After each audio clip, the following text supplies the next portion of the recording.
it's Friday evening and I'm back home from work. So, cheers, weekend.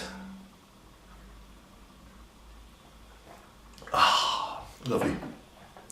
Okay, let's talk about the uniforms of my crew. I took two figures out of this box from the German tank crew, Normandy 44. They also fit to the Eastern Front. And I will tell you now why. You can see the figures here with very heavy leather uniforms without the commanding officer. All of these crew members have heavy leather black uniforms. They were originally for the submarine crews of the German Navy. They were introduced in the German Navy, and but they were not very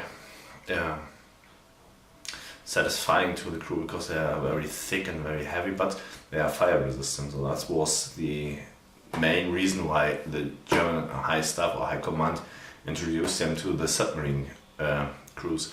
The submarine crews captured a lot of British uniforms at the beginning of the war, which were normally sent to the North African North Africa, to the troops there.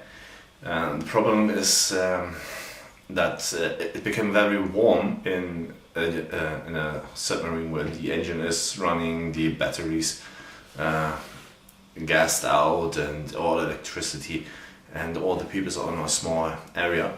It's pretty warm inside the submarine, and so they try to avoid to wear these uniforms. The second reason is when it starts to burn on a submarine, most times it is too late and the crew has to get out of the submarine, and going into the ocean with a heavy leather coat could be a very big problem. So the German crews often used the uniforms from the British uniforms because they were thin, they are not so warm, and they will never be catched as a spy on a submarine. They will never run behind enemy lines in a British uniform on the ocean. So most times when a submarine sunk, often the crew went down with them. So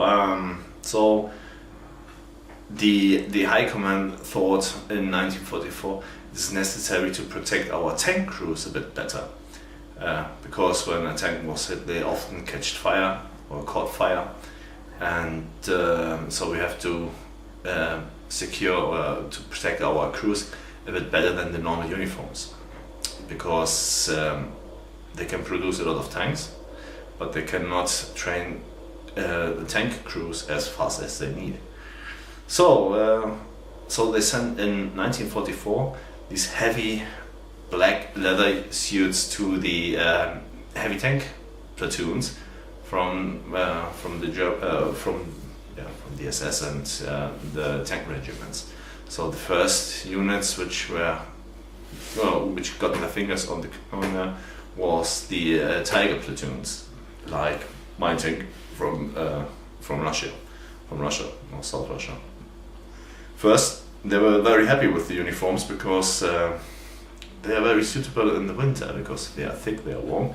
But when it started to get warm, the uniforms were not so good for the German tank crews as well, and so they often not used them in summer days because they are heavy, they are clumsy in the tank, and it's very tight in the tank as well. So these uniforms were normally for the submarines, but then the German tank crews use it. That's all I have to say about the uniforms.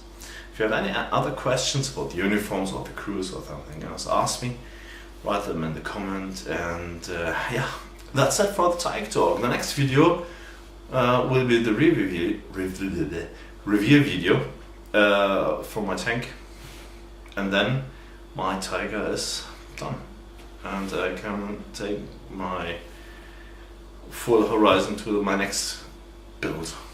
Maybe something else. Definitely something else. I don't know what the next will be. So thank you, and we'll see you on some last video. Bye.